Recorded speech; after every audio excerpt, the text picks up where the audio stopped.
दैवते भेषजे करू नये. मंत्रावर विश्वास ठेवायचा, तीर्थावर विश्वास ठेवायचा. मंत्रे तीर्थे द्विजे देवे. द्विज म्हणजे ब्राह्मण, देवे म्हणजे देवा. दैवज्ञ म्हणजे जे सोनार लोक आहेत.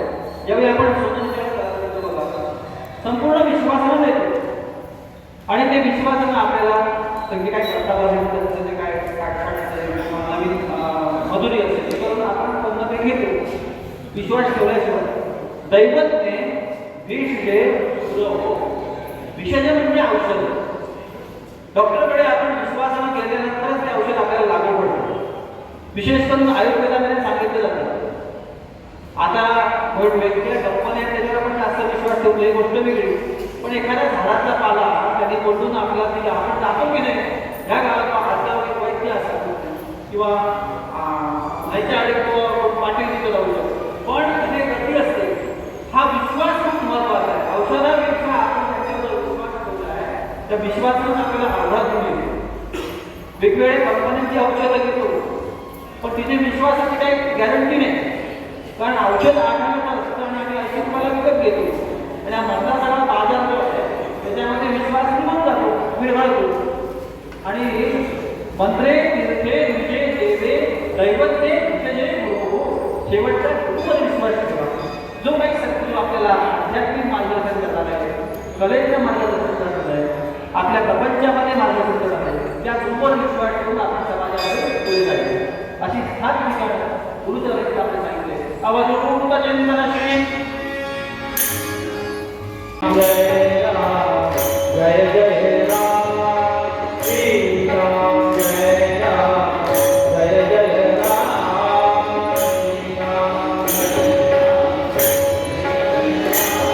श्री राम श्री राम जय राम जय जय राम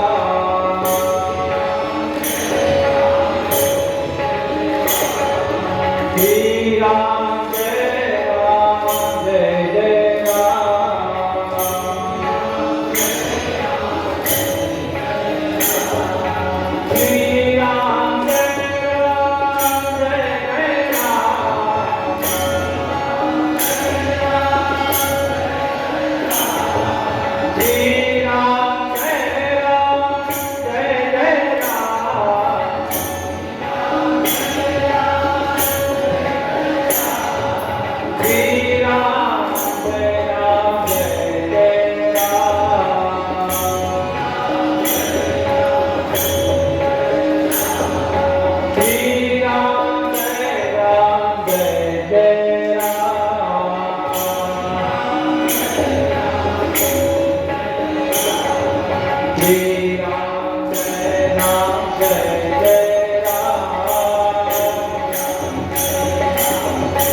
कोणी जो बुवा येईल त्याच्याबरोबर एकच दिवस तिला सामूहिक नामस्मरणाचं महत्व आपल्याला कळेल की हे संपूर्ण समाजाचं चैतन्य आणि तिथे जमलेलं आहे.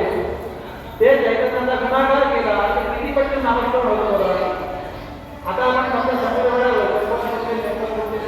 असा आकडा असतो नामस्मरणाचा. आणि ज्यावेळी आपण एखादा जप सांगितला की 10 आपण येतात तो काय असतील 23,000 जप आहे. असा एकटा जप आपण करत असतो आणि आठवडा लागेल.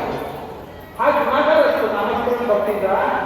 आणि आपण म्हणून दुसरं ऐकतो, दोघांचं चित्र ऐकतो, चौथ्याचं आणखी कारण ऐकतो, म्हणजे कानावर पडतो. असं सामान्य नामस्मरणाचं महत्व आहे. असो आज रामाचा जन्मदिवस, प्रभू रामाचा जन्मदिवस थोडक्यात ऐकूया. तत्पूर्वी दिनांक 16 एप्रिल शिरोडा जे आपले इंग्लिश आपलं विसर खांडेकर विद्यालयाचं पटांगण आहे, त्या पटांगणामध्ये संपूर्ण सर्व शाखीय विराट हिंदू संमेलन आपण या ठिकाणी साजरं करणार आहोत. शिरोडा मंडळाचं आणि वेगवेगळ्या पंथातले जे संप्रदाय आहे, वारकरी संप्रदाय, तुम्ही आणि सर्व हिंदू धर्मीय आहोत, ज्यांना आपण हिंदू असं वाटतंय आणि हिंदू धर्म टिकावा असंही वाटतं. हिंदू धर्माभिमानी सर्वांनी या संमेलनाला अवश्य उपस्थिती दाखवावी, उपस्थित राहावं. आमचं संमेलन आहे की तुमचं मनात सगळ्यांचं आहे. आणि संध्याकाळी 3 वाजता 3च्या पुढे याच्यामध्ये वेगवेगळे संत महात्म्यांचं आपल्याला मार्गदर्शन, वक्ते असणार आहे, काही सांस्कृतिक शोभायात्रा फेऱ्या असं आयोजन आहे. लक्षात ठेवा 16 एप्रिल 2026 विसर खांडेकर विद्यालयाचं पटांगण शिरोडा. धन्यवाद.